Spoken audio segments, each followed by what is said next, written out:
Yo, what up, people, man? It's BTGS and Hope Jordan back for our weekly show on Thursdays as we've been getting into about the last month or so, I think.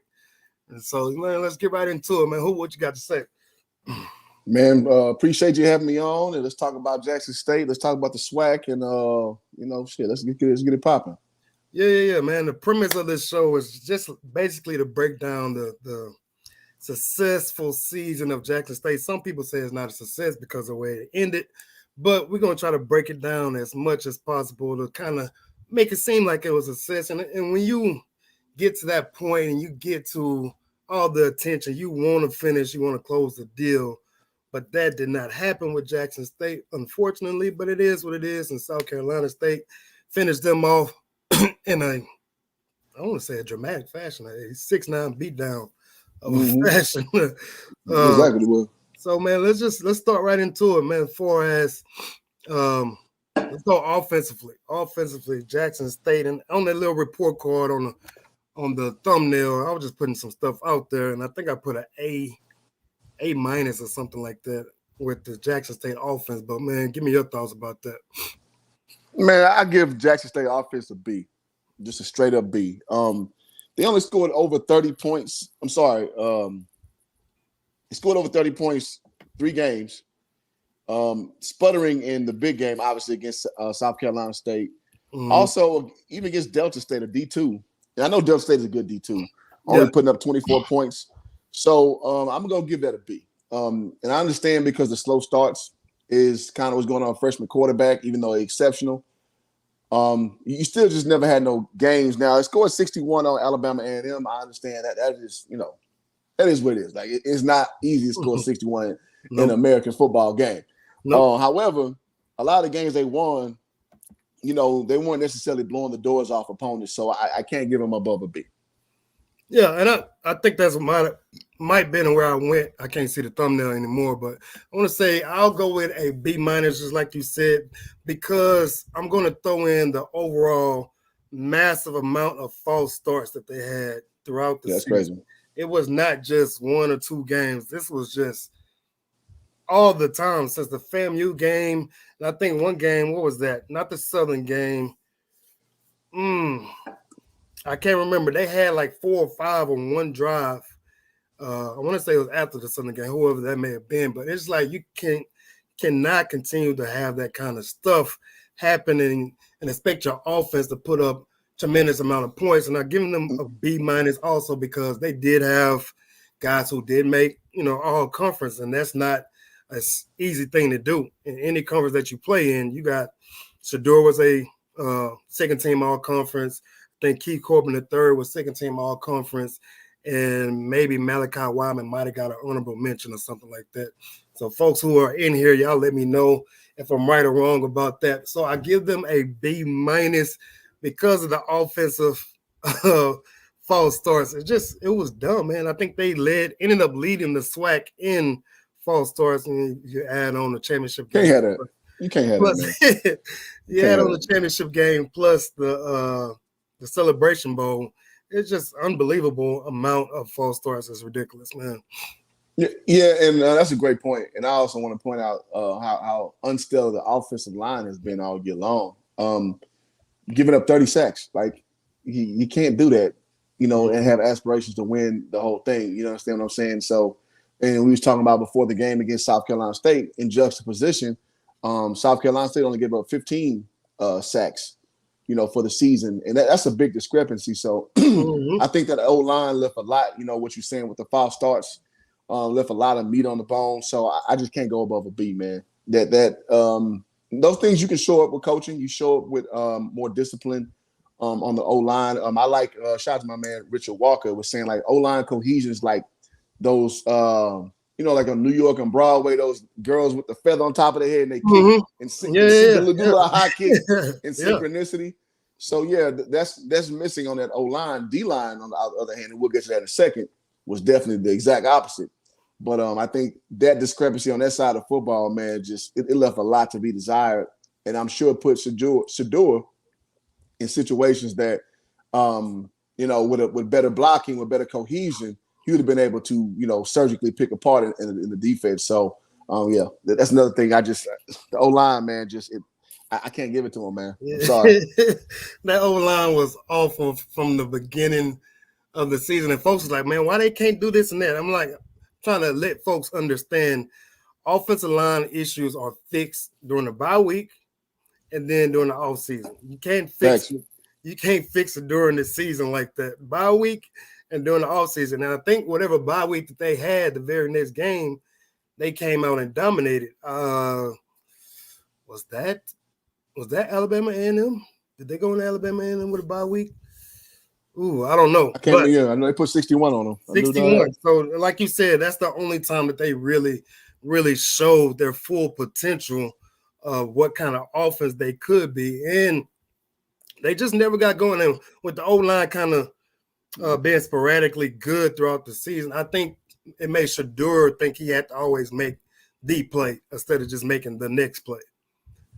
And Agreed. yeah, go ahead. What they call it, making magic. When you're doing too much, you're making magic, and you basically leaving yourself open for failure. You are opening the margin of turnovers or what have you, or stalled drives. And we saw that all year long with Jackson, man. So I know Deion's working on that. I know that probably won't be an issue going forward. But yeah, man. Even we saw in the SWAC championship game, the run game having to step up because the pass blocking just wasn't there. You know what I mean? For whatever reason, and hell, nobody would have predicted that Jackson would have ran over PV like that. But it's more or less a byproduct of that weak pass protection that it's been a bugaboo all year long. Yeah, and so going into next year, they've definitely recruited some new guys on the wide receiver front. The one kid you call Quadarius something, I think, out of Dallas Skyline. Quadarius Davis. What's his name again? Quadarius Davis. Quadarius Davis out of nigga Skyline, I believe. From what I've seen, he is the absolute truth. I think Malachi Wyman would be back. I believe they recruited, got a transfer from Indiana that played with Shador in high school. So they're going to be okay in the wide receiver aspect, and I think they're getting a running back. I seen DJ Ron Cook kind of report on this. Some still a running back, so they should be okay. You got Shador with another season, one season underneath his belt. They got to do something about the offensive line, running backs, and then you have your main core wide receiver. What I would like to see them do more of is find a tight end. I don't even know the tight end's name. I don't know if he caught over 10 passes. Yeah, he didn't get a lot of action. That's for damn sure. Yeah, I don't know. And so, man, let's jump over to the defensive side, and then we all know the defense was A1. Everything. They were A1. They can give you a little bit of everything. They can take over the game, or they can give you the bend don't break mentality.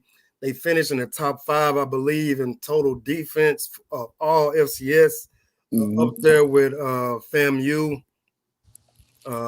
Just play lights out, and you got Aubrey Miller. And they're losing.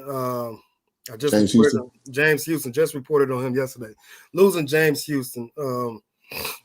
Nugget, I think, is coming back. All these type of guys, but the defense overall, I think I gave them A- or just a normal A. I can't give it A+ when you don't finish off the season. You get drove in the last game. Like you give up 31 points. You gave up 31 points. I can't give you an A+. And that's the first game of the season that they allow somebody to score over 20 points against them. Over 21. Yep.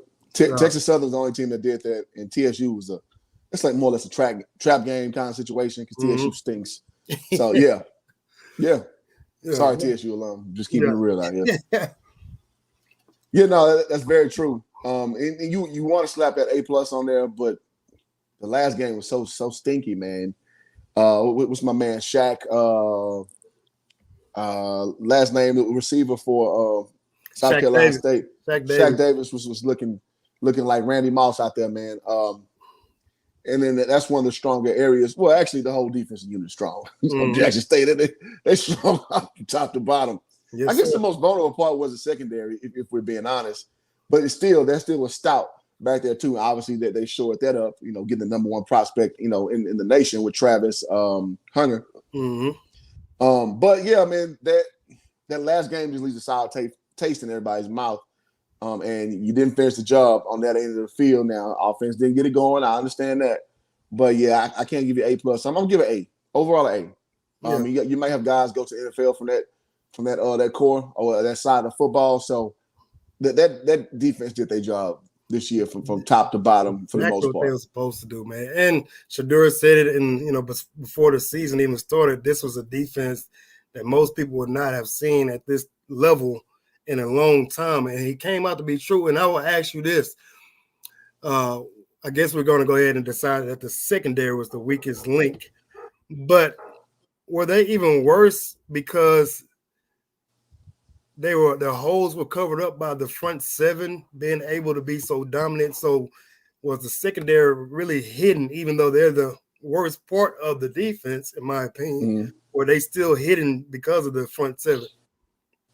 Yeah, front seven take. I mean, we all know that in football, man. If you get the pass rush intact, it takes the load off of you. You don't have to cover as hard because if they come in and putting pressure on the quarterback, putting pressure on the run game, that takes the responsibility away from you, right? Yep. So I think that front seven definitely took a lot of pressure off. But when it was time for them to do that, well, step up and take over, as we saw at the biggest moment, they weren't ready. And that may be by virtue of they never really had to all year long. It was never on them. In that game, it happened to be. And because South Carolina State made, they dug in, man, and they came hard. And then they lulled them to sleep with that. Because if you remember the first half, a quarterback he's very inaccurate. But they still had it was terrible. It's like he didn't belong on the field down there. Right. But the run game, they still, was tough. And then they opened that up, in the second half. And when it was time for the, secondary to step up and, be the identity of the team, they couldn't fit the bill, man. And so, I think that is, you may have been getting along with the front seven being so strong that when it was your time to step up, you wasn't ready because you never really had to, you never really had the duty to step up and do that. Let me put it that way. Yeah. And man, shout out to DJ Raw. Uncut Truth is in the building. What's up, DJ? Appreciate you dropping through. And for the rest of y'all in here, man, don't be afraid to put your comments down. We always gonna put your comments up and let you rock out. We even gonna put up the link to the stream in a little bit, allow folks to come in and give their 2 cents about it. So yeah, man, I'm right there with you about the defense. I don't know how they're gonna replace James Houston, because he had the season that you dream of as a player and as a transfer.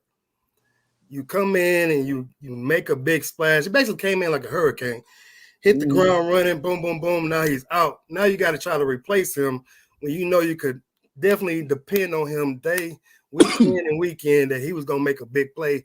Besides the last game, I think he made one big play in the second half, but he's going to take his talents to the NFL draft and hoping for the best for him. I think I saw where Aubrey Miller is coming back, or is it Aubrey Miller or Keontae Hampton? One of those two guys. I think Keontae Hampton's leaving. I think one of the linemen is leaving as well. So I may be wrong on that. And they got a lot, and they're going to replace a lot. And like you said, Mr. Travis Hunter is going to shore up that secondary. He's going to make everybody else better, because if he has the ability to take away one side of the field, just like when Dion played, man, he took away one side of the field and left the quarterback with no options. So it's going to be interesting to see overall with that group. And I'm sure they still had a bunch of guys who didn't even suit up this year, man. And I don't try to get into the roster of the guys who are not playing as much as other folks, but I'm sure there were people on the sideline that's like, man, I can't wait till I get out there and things of that nature. So what else we got? Special teams. I think I went. Let's go. Don't say the name. Don't say you got. My boy. You know my boy was out there standing, man. My boy Warren Newman. Not only Warren Newman, it was another guy. I think Keith Corbin was back there a couple of times. They had two or three kickoff returns. I know for sure. 1 punt return. I know for sure about Warren Newman. But I would have expected a little bit better overall with their special teams, especially with Coach Prime. He has a kind of a thing for that kick return, punt return nature. So, man, go ahead and give your grade about that group there. I think anytime you got a team special enough to return anything in a year, that's a bonus because you just don't really get that. Mm-hmm. I'm gonna give him a B plus on the special teams side of the coin. B. What would I give the defense? An A? Yeah, B. Hey, man. Yeah. Yeah, B Yeah, plus. man. B plus. B plus. I think they had a bunch of penalties on that side of the ball as well. I seen a stupid hit one time on kickoff return. I'm sorry, That's on fair. kickoff. I seen that. But it's so hard to judge special teams because there's so much action going on. There's pretty much a hold on almost every single punt return. There's almost a block in the back on every single punt return. So it's very hard to gauge that at times. But I did see guys making unnecessary holds. I see guys making unnecessary block in the backs when the Warren Newman has already passed the block. And I'm like, dude, what are you doing? Like, you taking points off the board with your silliness and the non-discipline that they had a lot of times, not only special teams, but defensively, bunch of pass interference defense. I mean, just all over the place, kept drives alive. I think that happened in the championship game where they got an interception, but there was a pass interference, took that away. So I want them as a whole to clean up their mistakes with penalties and discipline, man, as a whole. That's something you're always going to have to desire, swag level. And I led it with this before the season started that I made a video about this going to be an epic year. And one of the biggest things you see, just unfortunately with HBCU football, SWAC in particular, is you're going to get a lot of, whistles going up, a lot of flags, as it were. And that's just something you got to clean up, man, in the league. Unfortunately, like you were saying, at cataclysmic times, you got these penalties that make no sense. That just means you're just going too hard and you're not focused. Which in football, that's kind of the nature of the game, man. Like you and good teams know how to. It's like controlled chaos is what they call it. Mm-hmm. If you can rein that fury in, but understand the confines of the fury, successful teams know how to do that at a high clip. And Jackson still needs to work on that, in my opinion. Yeah, and that is what kept them from being. I think we said this in the preview show with Dr. Cavell, and I said this. That's what kept them from being a good team to being a great team. Mm-hmm. Like, even though they went 11-1, like that's which is great. Yeah, that's great. You go undefeated in the SWAC, so 11-2 overall. But even through all of that, they could have been a really, really great team, historically great on the offensive side as well, not only as the defense. And Mom's in the building, hey, Mom. What's up, Miss Johnson? Mom gonna show up, you know what I'm saying? But that's what kept them from being a really, really great team and just being a good team, man. And I'm just like, it's right there. It's right there. And you just, again, it's got to be corrected in the offseason. I'm sure Coach Sanders and Coach Harrell, whatever his name is, Coach G. I'm gonna call him Coach G because his first name is Gary. Coach G. I'm pretty sure that they're trying to correct as much as possible. So when it comes back around, they don't have another 7-6 game coming out the gate against FAMU. Mm-hmm. Yeah, I mean, and then to be honest, that FAMU team is very disciplined, man. That's a well-coached team, by Willie Simmons. Again, offensively coordinated by KJ Black. So that's a good program, man. And their whole game was to make a nasty game of everything, 3 yards, cloud of dust. That's their approach. So, that was how the year started, and we definitely were anticipating a lot more offense. But that's not what we got. But that was more or less by design, by a very disciplined team. And I think Jackson, I think this is their third year FAMU with that group together.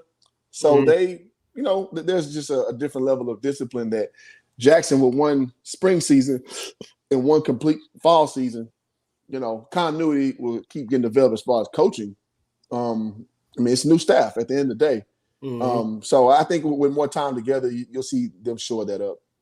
I think I saw some, before I say that, what I remember about that FAMU game, they tried to run a lot of wide receiver screens. And I think I think FAMU didn't expect Jackson State's defense to be that good. Like their closing ability on every screen pass was remarkable. They were there, and from what I remember, and they called them the rack boys or something like that. FAMU called the guys the rack boys or something to run at the catch.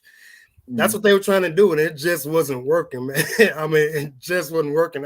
More like Iraq was getting bombed. They was getting punished, man. But thinking about coaching, I think I heard some rumblings that, Prairie View might be interested in T.C. Taylor, the offensive coordinator of Jackson State.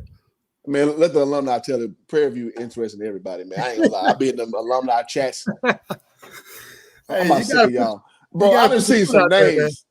I done seen some names get thrown. I'm like, I got this little running joke. I was like, in this edition of Prairie View alumni, I'll just be talking. I've heard Ray Lewis' name come up, Bubba McDowell, which that seems pretty likely. I've seen Spencer Tillman. You remember Spencer Tillman? Yeah. I see Spencer Tillman there. Don't get me started on Prairie View alum, man. Hey, I love my school, but y'all be wilding, man. You want what you want, man. You can't. You Spencer Tillman. Hey, they gave it a try. They gave it a try. What the hell is that? You never know. Oh, man. And then Kevin Sumlin name came up. They didn't, and a lot of alum don't like Kevin Sumlin. I'm like, dude, who are we to turn down Kevin Sumlin? Don't get me started. Don't get me started. It's always a few, man. Just like I'll be peeping in. I don't even know how I got put in this group, but somehow I'm in a Houston Rockets group on Facebook. I can care less about any team. I just like to watch. Man, them dudes being there tripping. I just like, man, y'all really can't be this blind or this dumb with your fandom. Like and I know it's like that everywhere, man. But it's just like, come on, man. Like, do better. It gets silly, man. It gets silly, man. It gets very frustrating. Do better, man. I guess that's why I'm not a fan of a lot of teams, and I just like to watch and break it down and all of that other good stuff, man. And folks that are kind of trickling in here late, man, we're talking about Jackson State. Y'all make sure y'all hit that thumbs up button, subscribe, that bell button, all that other good stuff. And we're just kind of breaking down Jackson State's season. Was it a success overall? In my opinion, I would like to think so, but I've been hearing from other folks who said they were going to be on here that haven't showed up yet. They're telling me that because they lost to South Carolina State, this season was a complete fail. I'm like, I get it, but they went undefeated in the SWAC. Like, no. After basically putting the bullseye on their back, telling everybody that they're coming, and they go out there and run the SWAC. It may not have been by blowouts, man, but that's football, man. It's especially college football, HBCU, stuff like that. People are going to come out and compete. You don't want to get embarrassed. You don't want to go back on campus and, you got this and that. And so dudes are going to compete their hardest, especially when you have the bullseye on your back. Like Hoop Jordan said, hit that like button. Drum Major SCSU. What's up, man? Appreciate you coming back. My guy's a true South Carolina guy, I believe. Him and some other guys, they were talking their crap, and y'all deserve to talk y'all crap during that game, man. Y'all That's facts. Absolutely deserved it. And so let's go over to Coach. Let me say this before you go there. Now, for you, it's a complete failure, people. Listen, man. In the SWAC streets, in the HBCU streets, it's about winning your conference, dog. Mm-hmm. And SWAC in particular, I'm gonna say this, and it's gonna go against my SWAC loyalty. We don't judge banter by if we won against the MEAC. Every year we brag, it's about if you won the SWAC or not. And Jackson went and did that in convincing fashion. So for you boo birds trying to, jump in, especially you third-party folk, to say the whole, and by third party, I mean you didn't go to HBCU like that. And when you don't understand culture, to say the whole season is a failure because they didn't win, was it the Celebration Bowl? You out your damn mind, man.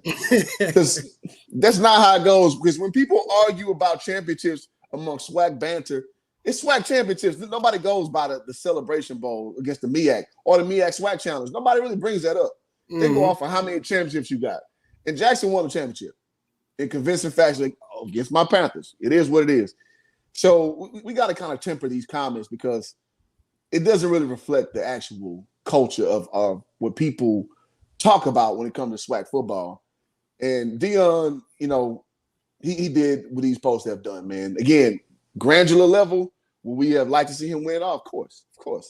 But 11 in 1 year, ran through the SWAC. He did his job, man. Sorry. Y'all can cut that stuff short, man. Y'all can cut that short, man.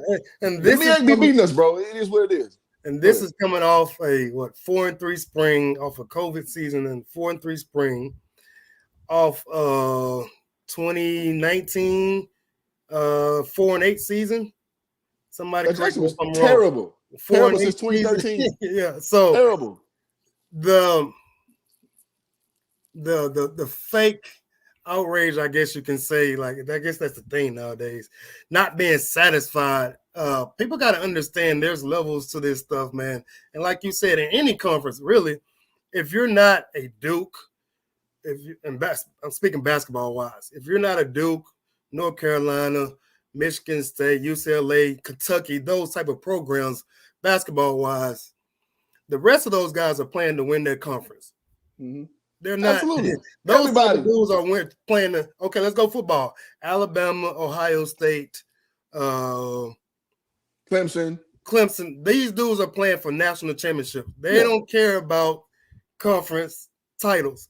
But everybody else, trust me, you are graded on your ability to win your conference, man. And your contract is contingent on it. Winning your conference, literally. Oh, man, not winning the whole thing unless you, again, those blue blood programs like you're talking about. Man. So y'all gotta stop getting out of pocket, man. Yeah, man. Shout out to Drum Major SCSU. He said, enjoy the content. Y'all boys be breaking it down, man. Let me get you some sound effects for that if I can remember it.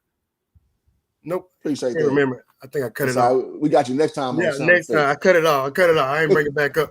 That's all good. Mr. Sullivan says B- on special teams for me. Return men held their own. Kickers and special team tackling was a weakness. Keep up the good work. Oh yeah, man. I didn't even speak about kicking. I don't think their kicker had very many field goal attempts. And then when he did, if I remember correctly, he wasn't very good. Do you remember that? I can't remember. I should have brought up the stats. I remember that they was using him sparingly. So yeah, he got barely any tick. Tick. Shankopotamus in the building. He might have been the only Hispanic white dude on the team. I can't remember, man. Somebody let me know in the comments. That's how it always is. I remember, man. And they're usually the kicker, man. That's just like when we played in high school, man. All black, and then the kicker was a Hispanic dude. So I remember my senior year in Prairie View, we had an all SWAC punter.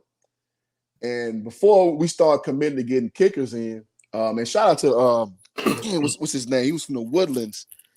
Brady Faggart.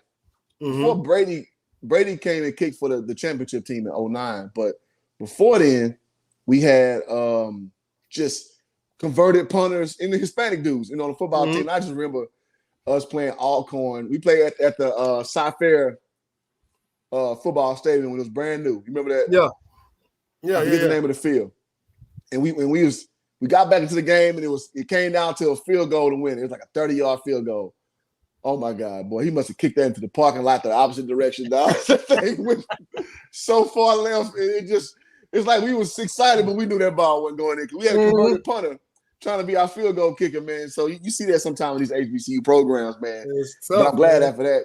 Shout out to Coach Frazier, man. He's currently at Maryland, and Maryland won that bowl game yesterday. Coach Frazier was the head coach at Prairie View at the time, and he literally was starting giving scholarships to kickers after that.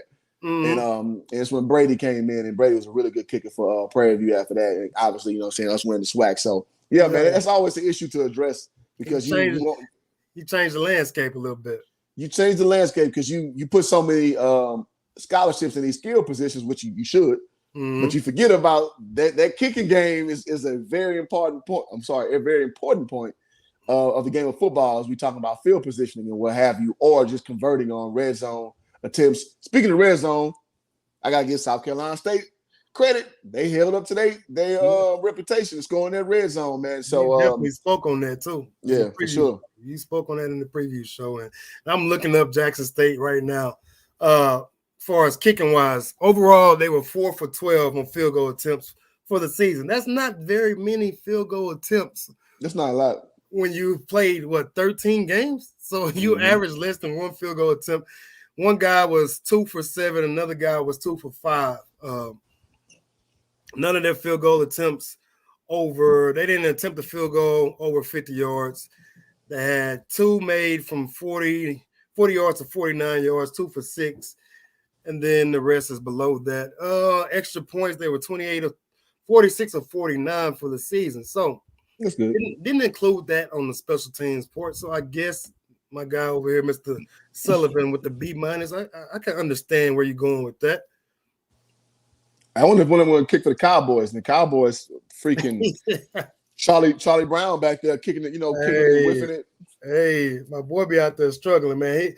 He'll smoke a PAT, but then come back and hit a 40. He kick a 50. He'll get a 55-yarder and then smoke the extra point.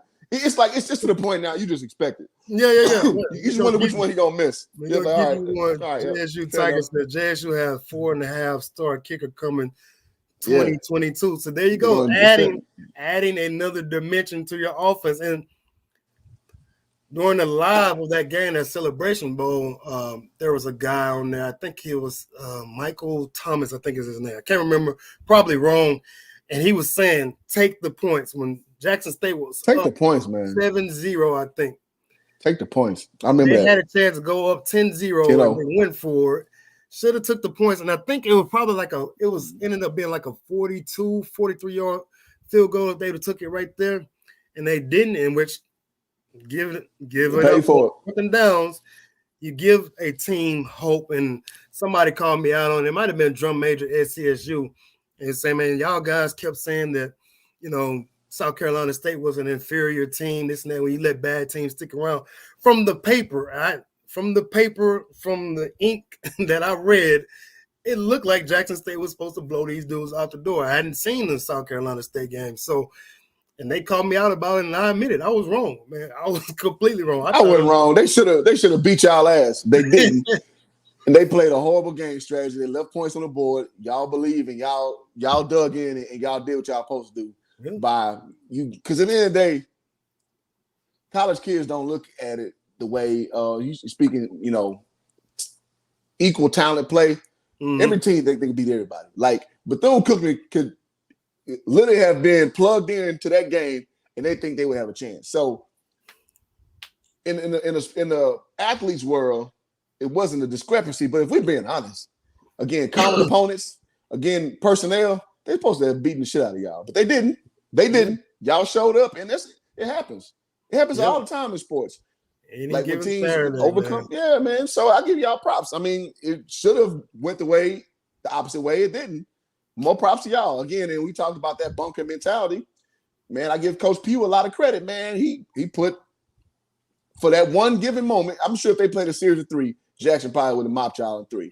But the reality of football, that's not what it is. You come there, you come focused for 60 minutes, and you can take a game you probably should have won if you played 3 of the such. So now I'll give y'all props, but they should have beat y'all ass. They didn't. It's what it is. Y'all champions. Yeah. It is, man. It's right. And that's the beauty of sports, man. Parody. That's why people tune in. They tune in to see the underdog win. And I guess there's even a difference when they tune in to see the guy that's on top, supposed to be on top. They want to see him lose. So I guess it's kind of meshes well together. And that's why I love sports, man.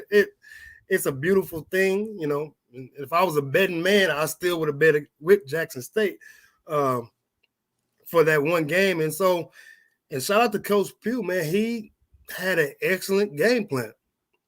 He had an excellent game plan. He stuck with it. And then when he saw that Jackson State was not able to capitalize on their mistakes, because like we said, Mr. Fields, the quarterback for South Carolina State, he was awful at the beginning. I mean, they went 4 of their first 5 drives 3 and out. It wasn't like they were getting some work done. They were going 3 and out their first 4 drives. Like, it was terrible. They stuck with it, man. And Coach Pugh, he basically just held his guys. Like our high school team used to say, man, just hold the rope. Hold the rope long enough so somebody else can come help you. And that's what they did, man. And they came out on top. They should have took them points, man. You demoralize a team that's quote unquote worse than you by you keep stacking those numbers up. But if you stay within striking distance, after a while, man, it's like, yo, I lace my cleats up just like you do yours. I done took your best shot. I think I'm better than you. And when that mentality, when that flip switches, it's tough. And I'll give a real life example, man. Again, as y'all know on the stream, I played at Prairie View. We beat Grambling, was the #1 team in the SWAC. On ESPN, we were the worst team in the SWAC. We beat them on national television because, they had Breon Rush, who was the second lead scorer in America at the time. And we talking America, not just a SWAC. Yeah. Not just America. I mean, he's a bucket getter, dog. Now, Breon Rush was a bucket getter, and we waxed that ass at the crib because after a while we started like, oh, man, we're still in this game. We at home. We're on ESPN. Let's keep going. Like, nah, man, they ain't gonna beat us in our crib. So it's a psychological thing that you'll see happen more than you think, man. When it comes to Division I, just college sports in general, man. This stuff does happen, man. Yeah, and Drum Major SC says it was about the matchups. All the games we lost, most of our key players were out. That's fine. Fair enough. The next man up with college, and that's why there's so many guys on a collegiate roster, man. Because grades are going to play a factor. Injuries, now with COVID. And so things are going to continue to personal stuff on the team. You never know what kind of dissension that never gets reported. Yeah, it happens. Absolutely. You see the dudes from the Redskins fighting on the bench, college teammates. Bro, you never know what kind of dissension be on these programs, man. It does lead to the bottom line as well. So I gotta say that. I advise anyone to go try to spend a day at a practice. Any college practice.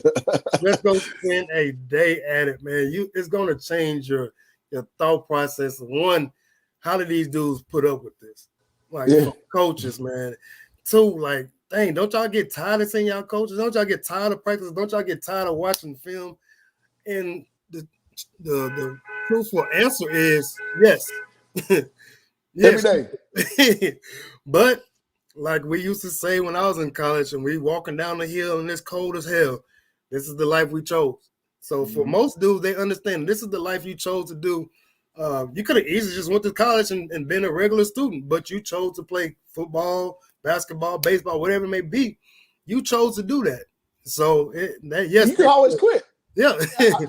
I quit my freshman year at Stephen F. Austin. I quit. And I will say I had a great time being a regular student. Yeah. But that was the only semester I spent in college being a regular student because I was itching to get right back to being an athlete. Yeah. So it's a thankless. Well, I ain't gonna say it's a thankless job. I won't go that far. It is a job that you may not, as far as game day, get all the benefit that you put into it. But it's a beautiful struggle, man. It really is. It's a beautiful struggle. Yeah. The ups and downs, the good, the bad, all that comes with it. Because when you step away and when your eligibility is done, you're like, damn. That's it. That's it, man. That's ball game. That's ball game, man. Yeah. And it's funny because I was at a high school basketball game today, and I'm sitting there looking at the team I'm watching. Their head coach is the seniors with that head coach will be their first 4-year class. And so their second semester is about to start. And it's just like, they just don't know how many more games they got left, especially when district start. You got 2 games a week. So you probably got 5 or 6 weeks left of your high school career, unless you make the playoffs. And it's just like, damn, I remember going through that in high school. I remember going through that in college. Like, that's it, man. It's the last ride. It's over with, man. I'm going to get something real quick, man. Yeah. Go ahead. I'm going to read this comment. Again, man, appreciate y'all, man, jumping in. I know it's been some folks kind of trickling in and out, coming in late. Me and my man, Hoop Jordan, we've been doing this show every Thursday for about the past month, and it's been pretty well. We kind of go through the week, and we try to find a topic. Some people suggest topics, and then we talk about it. So this has become, a pretty good thing. There it is right there. This is where I got senior night, my jersey.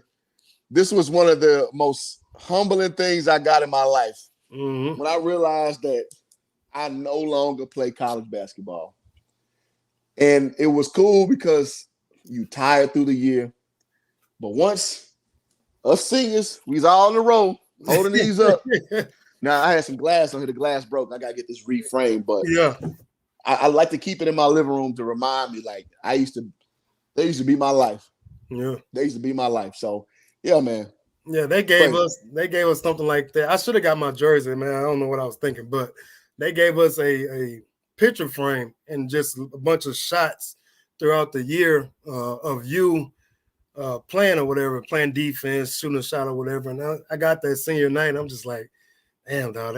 Like you said, man, that's it, man. And we ended up going to the conference tournament, and We didn't. yeah, That was it. We went to Cancun. Ended up going to the conference tournament, man. What's up? Oh, okay, good. Hey, Look hey. how Jazzy reloaded the Madhouse with the 20-piece. Shout out Jazzy. Supporting the channel, man. Again, appreciate you. I wish I can get my sound effects up. I don't know what happened to Man, him. you slacking on your Mac, man. I know, man. I got in late. I got in like right before like 155 trying to get this set up, man. But appreciate that, Jazzy reloaded the Madhouse. Much love and appreciation. But yeah, man, we made the conference tournament. Ended up losing in the last same gym that we lost our high school game is the same. I lost my last college game at, man. So I hate that place. I hate going. We never liked the Campbell game. Never liked it from the get go. It was never good for us. It never was, man. It was definitely, yeah. We'll leave that alone, man. And so, man, this has been a great topic. And again, I know folks are kind of trickling in here late. It's the Thursday before, New Year's Eve, and people are probably on the road and finishing up some last minute touches for as work and getting family stuff together, man. We going into 2022. Man, that's weird to say with a new spirit. We'll be 20 years removed from high school. Can you believe that? 20 piece, man. I know. We graduated 2002. Yep, 20 pieces. So it's been this has been a great topic, man. I've really been enjoying this. And I want to go back to this because we left these guys out, kind of, but kind of didn't. Rushing wise, Jackson State was just, I want to say poor, mediocre, I guess you can say. I'm looking at, you have Peyton Pickett. He had 107 attempts for 450 yards. Santee Marshall had 106 for 449 yards. They both averaged 4.2 yards a carry, but I think they could have been better. It just, again, it goes back to the offensive line. But what did you see out of those two guys? But Peyton Pickett, if I remember, he was the big Jerome Bettis looking guy, and Santee Marshall was more of your speedster. Yeah, I mean, that's usually what you go with the fire and ice paradigm. You see, I laid back to my Cowboys with Zeke and with Pollard. That works well. So you got your guy in the flats. You're lighting the guy in the flats that can kind of make stuff happen. With or on play action. Mm-hmm. Like you said, pedestrian is pretty much what it's been, except against Prairie View in the SWAC championship game. Well, that was the obvious gaping hole in that, the caveat, as it were, in that game. So. Now that's an important game, so I'm a grade on the curve because I'm a big thing. I don't give a lot of merit to pointless performances. When it mattered the most, when the offense was sputtering as far as the pass game with Shadua, the run game stepped up.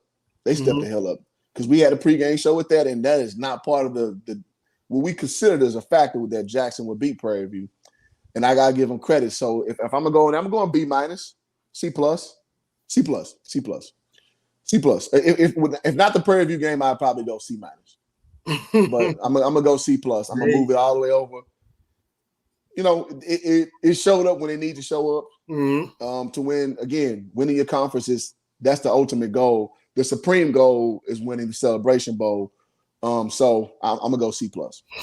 Yeah, I'm good with that grade. Just like you said, because if that group doesn't step up, Santee Marshall doesn't step up, Peyton Pickett doesn't step up in that game, then this is a completely different topic. We're not speaking about Jackson State in the way that would be a failure. If they lost to Prairie View, that'd be a failure. If they lost that SWAC championship game in Jackson, that's sold out, Yeah.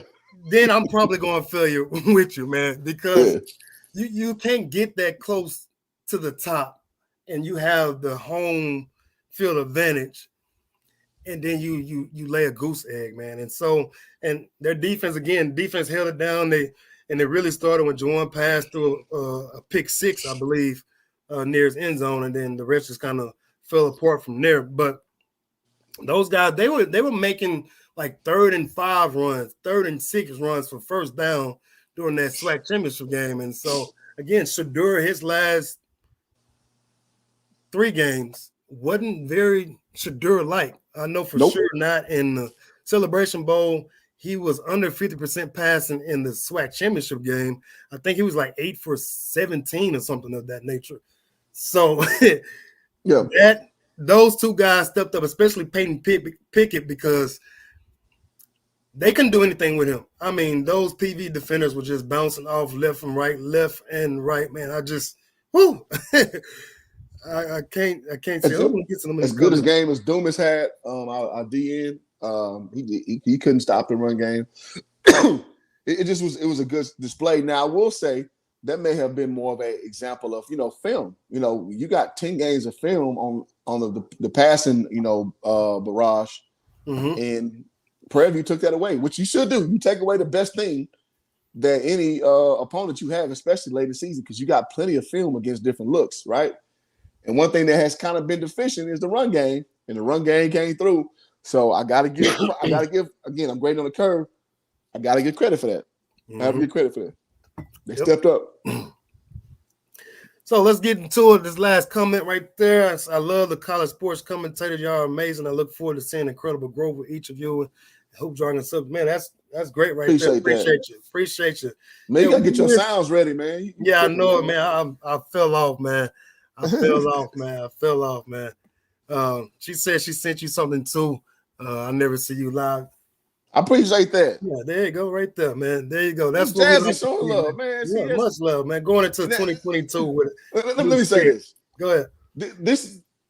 That is like, I guess I use the word heartwarming, but because we do these streams, and sometimes people, you don't know who's taking to your message, how they take to it, or you don't know who's watching. Sometimes you're looking, there's 3 people looking, 1 person looking, but the show must go on, right? Mm-hmm. But when y'all engage with us, it does help us. It motivates us to give you more, and we really appreciate that. Like it really does help, because we literally, you just never know how people are gonna take to the topic. It's hard to pick a topic. It's hard to pick. It's hard to gauge you. Like you remember, between the game sports, he had a poll up before this to see how y'all liked our interactions. I see some of y'all pick 1 through 3. Yeah, you drop your location. I'm gonna pull up on you, but now, we just don't know, and so it's great to get good feedback, man. And we really do appreciate that.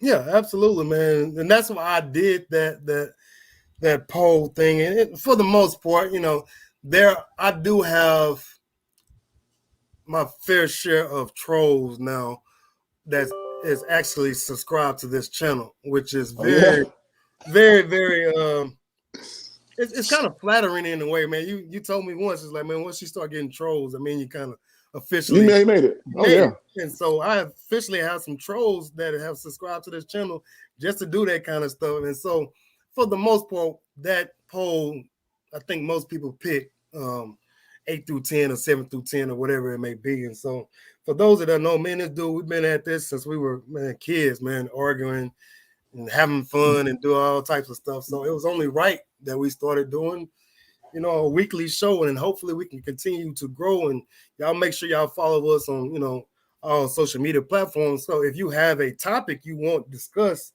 we can bring it up and bring it to you, man. So this is how that kind of stuff goes. This is how the game is going, and hopefully we can find some sponsors. So if y'all know somebody out there, let them know what we're doing over here. If they like what we're doing, we'll take a free sponsorship. Let's see.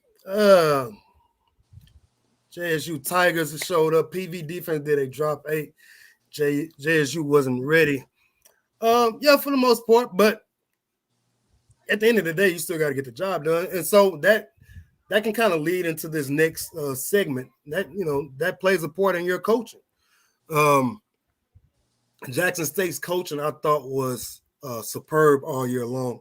because they decided to put the target on their back, as I said earlier. And they had a lot of issues that could have derailed their season, especially with Coach Prime being out. Yeah, we talked about the penalties and stuff like that. But as a coach, it's hard to play a perfect game in football or any sport. Hard to play. Impossible. It is. This is why the perfect game in baseball is celebrated so much. Yeah. You know what I'm saying? And so those guys were able to get through those penalties, but you had a situation at Southern where guys got suspended for the flag situation. Coach Prime being out 3 to 4 weeks. And on top of that, again, as I said, all of the coaches knowing that Coach Prime came in there and put the targets on their back, and they were still able to go out there in the SWAC and go undefeated. So I think I gave Jackson State coaching staff an A. I want to say an A, but I'll let you get to it. Yeah, I'm gonna go with A as well, man. A+ would have been finishing everything, capstone on it. I can't give you A+ if you lost the big game, so I'm gonna give you an A. And I think with those 3 games off, with Coach Prime out, and still being able to get the job done, still being disciplined, I give very much extreme kudos to that. Having that hawk mentality, that feeding frenzy mentality defensively, from a coaching standpoint, I give a lot of credit to that as well. Coaching up Shador, being a freshman quarterback playing that well, I give a lot of credit to that. I've seen Doug Williams do it for his son DJ Williams at Grambling about 5-6 years ago. It's not easy to win with a freshman quarterback, man. And when DJ won it, it's because that defense was so good. It wasn't. He didn't play close to how Shador played this year. Especially with those O-line problems. So now O-line is coaching. Yeah, I gotta take points away for that too. But at the end of the day, you're 11-1 and you lose. You lose the Celebration Bowl in awkward fashion. I'm not gonna take away from what you did as far as a whole body of work, almost beating UL Monroe. I'm gonna give you A overall. Again, especially with Coach Prime out and you still maintaining that level of competition. I got to give you extreme kudos for that. Yeah, absolutely. And again, speaking in the adjustments that were made continuously with this group because of the false starts, of the slow starts. And then every time, except for the Celebration Bowl, they went in at halftime and something was said, something was done where they came out in the second half and they corrected things and they were able to overcome their mistakes. Excuse me, man. I ate before doing this too, so I'm burping all over the place.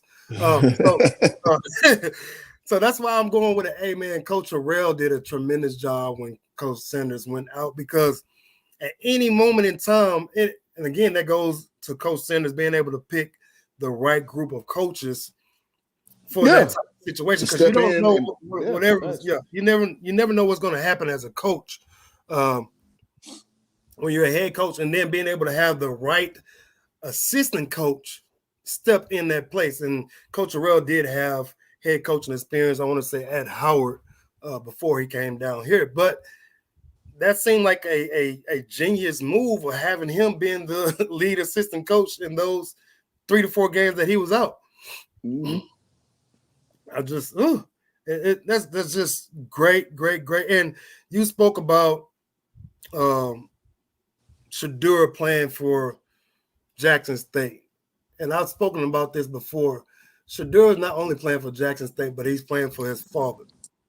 And for those who don't know, it is very, very hard to understand the relationship of father, son, and player coach. I remember my dad was coaching one time and up here in the event in Denton, going into our senior year, and I was acting up, not doing right, and my dad sat my butt down. Like literally sat me down, and I'm sitting there like that. Like, how you gonna do me like that? I'm your child. And then he finally came to me after he noticed I kind of got my attitude right, and he asked me like, "Now you ready to play?" And that just kind of helped me understand. Okay, this is not my dad right now. He's my coach, and you've been through that. You played for your dad. When most of my childhood, my dad was a coach. Yeah, absolutely. I remember going home, tearing up my mama's Valentine's Day a Mother's Day card because I was mad at my dad and I got a whooping for that. But because he was like in baseball practice, he was like sitting me out because I was tripping. I was mad as hell. So I mean, but I learned like I don't get preferential treatment just because I'm coach's son. Like you gotta find that balance. So yeah, it's a very tough thing. Tough. Yeah. They've been at this for a long time, from Pee Wee to high school up until now, and try to catch up on some of these comments. Miss Jazzy says, absolutely stay committed, keep doing collabs and keep pushing. I'm telling each of you, you will be pioneers in the top of this content lane of YouTube. Appreciate that, Jazzy. And she had a question saying, what do you think went left with the JSU at the Celebration Bowl? Yeah, we kind of talked on that a little bit, but if you want to go into it a little bit more, you can. No, it's just Jackson did not take the points early. Not trusting the kick game. And Coach Pugh put that again, sputtering first 4 drives going nowhere, and it looked like South Carolina State just couldn't even score on Jackson. You let them hang around long enough, they got back to what they were doing, pounding them, and then started in and out. Jackson State secondary all of a sudden was in a position where they'd never been all year long, having to have the lion's share of the responsibility. Before you knew it, it's almost like see, I'm gonna say this for the fellas, man. If you ever had like a great night when you just started like you got in the zone with the club and you shot at the first one, you got the phone number.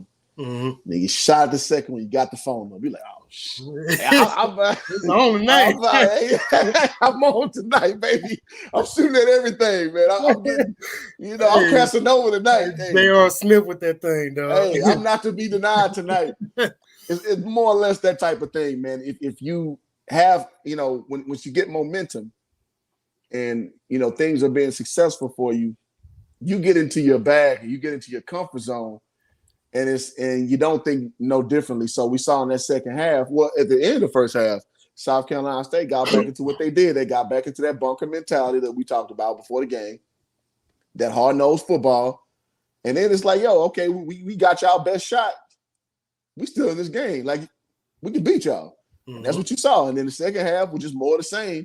South Carolina State piling it on, getting a good field position, finishing in that red zone. And that's what you saw, man. And Jackson, in my opinion, if they just would took those points early, they may have been able to stymie them or like psychologically, have an advantage still. Because they came into the game, and I got to give Coach Pugh a lot of credit. We talked about this before the game again with the bunker mentality. He kept them on the bus longer to not buy into all that hype, which is, and I said that was a smart strategy because obviously everybody's there to see Jackson. So to me, in short, it was a psychological win, and it was also just, weathering the storm, and then South Carolina State getting to what they did best, and Jackson State secondary wasn't ready to carry that load, and that's why you saw what you saw, in my opinion. So that was the game in a nutshell, man. Like, again, in bowl games and playoff games, every possession counts. All points matter, to say the least. You can't consider it like it's the third or fourth weekend of the season. Like, okay, you want to try some things out here. Man, you got to take the points, man. You got to take advantage of every mistake, every miscue by the other team because there's nothing left to do, man. Can't hold anything back again with another waterboard. Can't hold anything back. Waterboarding made 4 straight videos, and so you can't hold anything back, man. And that's just how it goes. And unfortunately, or fortunately for South Carolina State, they were able to capitalize on that. And Shaq Davis showed up. He looked like a man. He looked good, man. He like a stud, man. He looked like his name looked like he deserved to be called Shaq. Like, and it was nothing that all they basically did was start throwing alley hoops. Who can go get it? And Shaq Davis won that battle. I want to say 3 straight times or 4 straight times. One of the two. And we put the stream link up. Anybody who would like to join in on the stream to share their thoughts and comments, the stream link is there. We are approaching. We just made the 1 hour mark, which I wasn't even expecting. For real. Definitely wasn't expecting this. But anybody who want to join in on the stream, copy that stream link, come on in here, share your thoughts real quick. Drum Major SCSU says 95% of our team is from South That's Carolina. impressive, man. Because y'all not a hotbed for football talent in comparison to Texas, in comparison to Florida, in comparison to California. That's damn impressive, man. Mm-hmm. That's salute to y'all for that, man. Yeah, there's something. Dang, what's that dude name? He kept calling in. He called in twice, man. He subscribed and everything. And he asked me to do a basketball game. He said that. He said that, man, he basically was like, man, we get tired of hearing about other states like Texas, Alabama, Georgia, California. Georgia too. Yep. Hearing about them having all these football players. And he was like, he's South Carolina through and through. It's like, man, we got dudes out here too. But I guess it's because it's just, again, those other states are just so large. And then, Texas is bigger than most countries. California, Florida, Georgia, these are huge states. So they're going to continue to get overlooked. Even these other states, the state of Ohio even gets overlooked by Texas and California and Louisiana. So it's not I want to say it's not a knock. I guess it's just you're not as big, I guess you can say. And so you're not going to get that attention. But when you win games like this, then that attention shifts over. So just keep doing what you're doing. Like I always say, when you win, people are going to show up. I like how nice you are. It's just a better state. I'm sorry. The problem is it's spread thin because there's a lot of universities and colleges in these states. But the home, again, I give a lot of credit, because y'all are cultivating that at home, which was akin to shout out to Coach Sewell at Bowie State was saying that they pull a lot of Baltimore, Maryland, Virginia kids, and they want to keep them in that little hubble to have that same mentality as us against the world.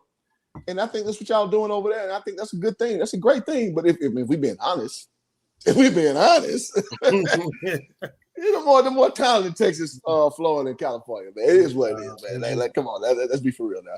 It's deep. We run deep, man. It's deep. I keep it real, man. But much respect, though. It's no disrespect at all. You know what's crazy, man? I been up in Dallas area now, and I see how they got this stuff figured out. The Dallas area, DFW, whatever it's called, they have it figured out, unlike Houston, which I don't. We were at a school today when we watched a basketball game at a school called Anna. It's in Anna, Texas, about a little bit outside of McKinney. Man, this place is nice. And it's probably like a 2A or 3A, maybe. I don't know. They had a tremendous high school gym that sat at probably about 2,500, maybe or more. Just a big old gym, big scoreboard, which you don't expect at a smaller school. They had their own baseball field, own football field. And I'm looking at all these other places. Allen is like that. Duncanville is like that. Denton Geyer, all these other schools. And then you go to Houston, you got this crazy zoning that goes on. And it's like, dude, if y'all want to compete, man, y'all better fix this zoning stuff up. The only place they got to figure it out is North Shore because they won't allow them to build another high school. Yeah. But all these dudes out here, they got it figured out, man. They get all the kids to go to school throughout the years. And they at one school, man. One school. That's it. And it shows, man. It shows. Proof is in the pudding, especially Duncanville basketball. It's just ridiculous. Jazzy says, I'm from Florida, so I agree that we have a lot of talent there, but we have a lot of folk that come from Texas. Yeah, man. You can pretty much go to any roster in the country and you're going to find a kid from Texas on it. OU, University of Oklahoma, who didn't they just beat Oregon? They beat the brakes off Oregon. Yeah. Beat the brakes off Oregon. Most of their rosters from Texas. Adrian Peterson from Texas. They that's what they do. They damn near out recruit Texas in Texas. Yeah, because they know better. They know better. You're not getting Oklahoma talent at OU. You're trying to poach Texas talent every year. That's the strategy, right? Yeah, LSU that's too. The strategy. LSU recruits heavily in Texas. You know what time it is. So yeah, LSU is always going to get they're going to always get their top state kids because those kids grow up wanting to play for Louisiana State University. Yeah, I get all two of them, but then the rest of them, they go in Texas. They know times like Marcus Spears. Everybody loves Swagoo. He from Dallas, Texas. Yep. You know what I'm saying? You know, Marcus Spears, you know, played for the Cowboys, played for LSU. He from Texas. And they know what time it is, man. Joe Burrow from Ohio. Like, they're not having Louisiana guys down there. Where's Odell Beckham Jr. from? I don't know. He feels like a Cali kid to me, but I don't know. It's just, Yeah, he probably from like freaking Guam or something.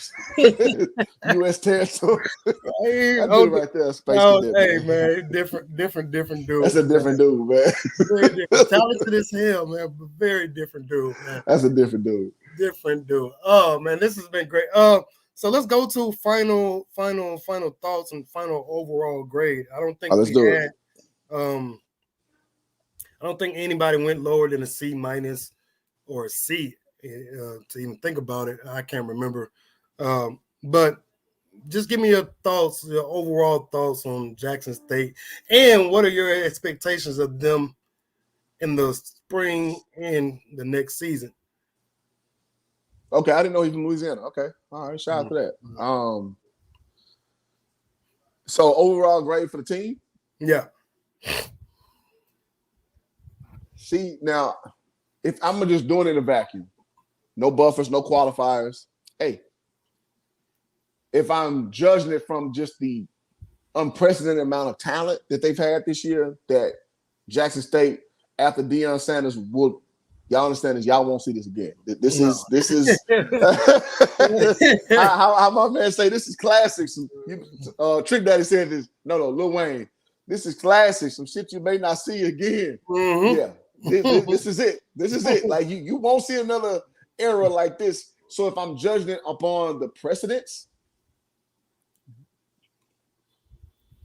B plus, B plus, B plus, B plus. If it was something in between B plus or minus, maybe if I could do that, like I would say B plus.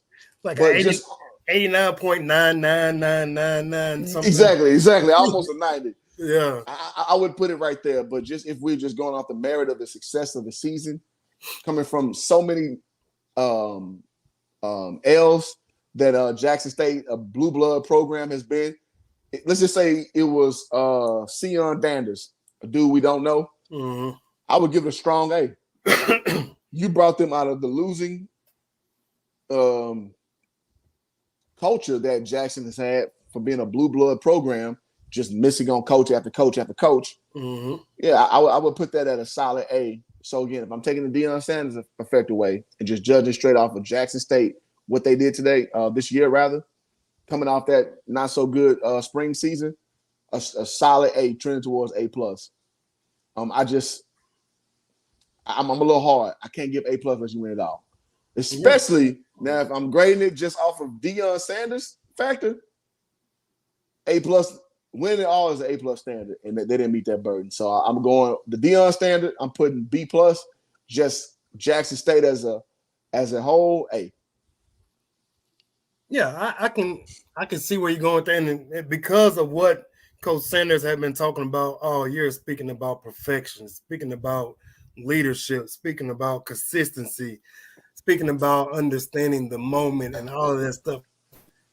They don't go out there. They basically lay a goose egg in a Celebration Bowl, and so you can't tailor make it for yourself if you're a Jackson State fan. You got to include the good with the bad, and so me being the unofficial ambassador of Jackson State, I'm gonna be I'm gonna just go straight B. If I'm a teacher, I'm gonna go 85, 86.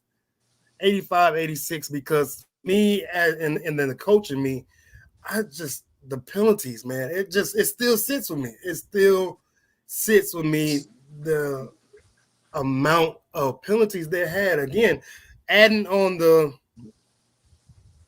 SWAC championship and the Celebration Bowl, they easily run away with the most penalties in the SWAC this year. They already came in second to last to both of those games. And so with that being said, I'm just going to go 80, 85, 86 because of the coaching me and knowing that how Coach Sanders has been preaching about perfection. And You got to add in that game. You got to add in the Celebration Bowl. You got to add in ULM, even though they're expected to lose that game. They lost 12-7, but your defense is able to hold a FBS school, wasn't very good. They even had a switch at quarterback mid-game. That's how dominant Jackson State's defense was that game. But to only come away with 7 points and you have the weapons that you have, I expect them to next year to work on a lot of screen passes. They did the drag route a lot. They did comeback routes a lot, but I want to see more screen passes. I want to see them getting the ball to their guys quickly, and so they can get up the field. I don't know. I think Warren Newman's gone, man. I'm gonna miss my guy. That's my guy, man. I'm gonna miss my boy. And so defense, they got to replace some things. They had an A for this season. But me being who I am, I'm going 84, 85, 86, somewhere in there. Fair enough. Let me see. Let me catch up on some of these. Jazz said, I agree. Great year. I'm ready to see what's next. JSU got beat up in the Celebration Bowl. Yeah, man. CJ, appreciate you coming through. Yeah. They got that was a good old fashioned as our high school coaches would say, man, somebody lunch money came available. Somebody lunch money came available in the locker room or the restroom, man. As my college coach would say, it's some fresh pea out there in Jackson. That's my college coach always say. It's you want to be known as fresh pea out there in Prairie View, or you want to go out there? Coach Hawkins hilarious. That's the funniest coach I had in my life. Hands down. To be a coach, man, I say this all the time. To be a coach, you got to be one of the craziest son of a guns to ever walk this earth. To be a college coach at that, man, and it's like a requirement. I don't think I've never met a who was. I don't know. You think you met what? I don't think I ever met a head coach funny, man. And a lot of them don't even try to be funny. They're not. They're just funny because you see them all day, every day, and they personality come out. Yeah. And it's just like, but Coach Hawkins was hilarious. Every day was a circus, man. Every day was a circus, man. Shout out to all my teammates in Prairie. Yeah. To make it through the season, it made deal with Casper, man. So, man, I used to let that dude. Casper's hilarious too. Absolutely. He was without even trying to be funny, but I used to be over there cracking up. CJ Jones says, but overall they get a 93, so he's going 93, and he's saying that he wants to see these things. He wants to see more draws, delayed draws, counter traps, middle dump. We kind of talked about that earlier. Got to get the tight end involved. I don't even know who was the tight end. That's good for an experienced quarterback, man. That's like your safety valve. So yeah, look at Dak, man. Dak is using the hell out of them dudes. I think if your boy Cordarius if Cordarius was eligible, and I heard he had some problems getting ready out there, but Quadarius, I'm sorry, he's about 6'3", 190. He could have been your tight end because that boy man. Watch him next year, Quadarius Davis. Yeah, I don't know what they're gonna play him as, but he could have definitely been a de facto, tight end for sure. That boy's a baby bull, man. So it would have been different having him out there this year. You better believe that. Yeah. I'm with you on that, and I'm looking up the tight end. His name was Kylan Ritchie, a senior out of Cedar Hill, Texas. He had 11 catches for 138 yards. I definitely didn't know that. That is a surprise. 11 surprise to me. That's a catch a game. Yeah. So, but like I said, I'm with you with the counter traps, but all of that stuff with the run game is more draws, more delay with the betterment of the offensive line. You can't do that kind of stuff. You can't if they're not blocking, though. When your is not getting the job done. And I also want to see Shadur, like I said, not having to make and think he has to make the play, just make the next play. people following what I'm saying. I don't want him to make the spectacular play all the time. I want him to get rid of the ball a little more. And a lot of those sacks sometimes were on him because he was holding the ball entirely too long. Yep. I want to see some quick outs, some stuff in the flats. I want to see the dump, man, but you got to get the right personnel for that. I mean, 11 catches, 116 yards. That's atrocious. Yeah, as far as he's a senior. I don't know if he's coming back or not. He might have that COVID. No, I'm saying it's on him. It's just that you need to get more talent there if you want to utilize that, because for young quarterbacks, that's like your number one thing, man. You got your tight end safety valve, run those little short routes, just safety valve opportunities. That's what you need, and that's clearly not part of the Jackson State's arsenal at all. So yeah. Yeah, man. So I was getting ready to get out of here, but I like this comment right here. He says, JSU Tiger says JSU defensive coordinator Dennis Thurman needs to adjust sometime. Yeah, but when their defense worked 95% of the time, 95% of the time, and that's hard to critique, man. When you're a coach, man, you come in with a game plan. You have a philosophy. And when your philosophy is working and it's been successful for you, it is very, very hard for you to kind of change it up. Jackson State were who they were. It wasn't no fooling, man. They lined up from day one, the FAMU game. They were playing one-on-one, and they allowed their DBs to play one-on-one because they knew that their front seven was able to bring that pressure. So I get what you're saying, but they are who they were, man. As my man Denny Green said, man. You are who we thought you were. Hey, my boy was hot, dog. He was hot. Denny Green was hot. That's a great sports quote right there. Nah, that's one of the best ever, dog. He was hot. How can y'all get this a 1 through 3, man? Y'all people on that poll. How can y'all get this? How can y'all do this? This is where you getting this at?